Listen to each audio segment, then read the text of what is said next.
Eugen. Erzähl doch mal was. Was bist du? Genau, Eugen, warum bist du im Knast? Wegen Nachtwald. Erzähl mal, warum?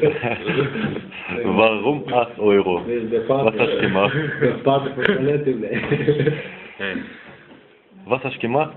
Sag doch, trau dich. Bruder. 8 Euro erzähl ich so, weißt du.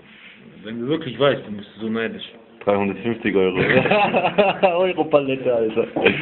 Hey. Hey. Nein, weißt du, lieber erzähl ich nicht.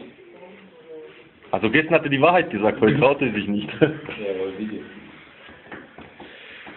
Ja, 8 Euro nachher. Was ist los mit euch? Erzähl mal, wie du gemacht hast. Ah, oh, das war schon schwer, weißt du. Hab ich Schlüssel gehabt, diese Blase, weißt du. Hier. Willst blasen? Ja, ich hab Blase nach, wie siehst du nicht, ja. 2 Euro. Dann habe ich Schlüssel gehabt von Bücherei. Bin ich rein, Bücher habe ich auch geklaut. Aber ich kann zu Hause ganz voll vegan. Sparboden. Ich genommen diese 8 Euro. Kaufe eine Zigarette. Und dann kleines Problem. Ja, jetzt sitze ich. 20 Monate. Wegen 8 Euro. Ah ja.